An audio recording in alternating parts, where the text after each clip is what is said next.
তাইওয়ানকে যুক্তরাষ্ট্রের সাম্প্রতিক সামরিক সহায়তা এবং অস্ত্র সরবরাহের কঠোর সমালোচনা করেছে চীনা সরকার।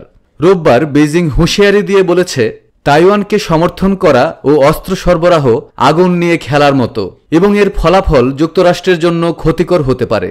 এর আগে শুক্রবার হোয়াইট হাউস তাইওয়ানের জন্য $571.3 মিলিয়ন সামরিক সহায়তা এবং $295 মিলিয়ন মূল্যের অস্ত্র বিক্রির অনুমোদন দিয়েছে।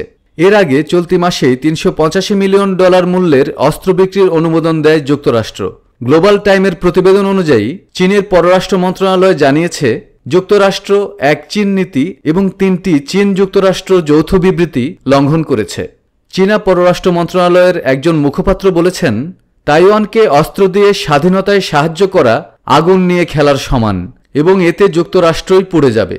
দেশটির পররাষ্ট্র মন্ত্রণালয় আরও বলেছে, তাইওয়ান প্রশ্নে চীনকে আটকে রাখার হাতিয়ার হিসেবে ব্যবহার করা ব্যর্থ হতে বাধ্য। একই সঙ্গে বেইজিং ওয়াশিংটনকে অবিলম্বে অস্ত্র সরবরাহ বন্ধ করার আহ্বান জানিয়েছে। দেশটি অভিযোগ করে বলেছে, যুক্তরাষ্ট্রের এ ধরনের পদক্ষেপ তাইওয়ান প্রণালীর শান্তি ও স্থিতিশীলতা বিঘ্নিত করছে।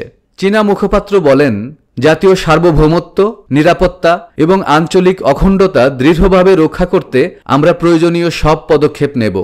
তাইওয়ানকে সামরিক সহায়তা দেওয়াকে চীন তার সার্বভৌমত্বের প্রতি হুমকি হিসেবে দেখে।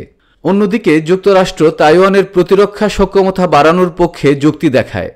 তাইওয়ান ইস্যুতে চীন এবং যুক্তরাষ্ট্রের মধ্যে উত্তেজনা ক্রমশ বৃদ্ধি পাচ্ছে। তাইওয়ান প্রণালীতে ক্রমবর্ধমান মার্কিন সামরিক উপস্থিতি এবং অস্ত্র বিক্রির ঘটনাগুলো এই অঞ্চলে আরও জটিল পরিস্থিতি সৃষ্টি করতে পারে বলেই মনে করছেন বিশ্লেষকরা।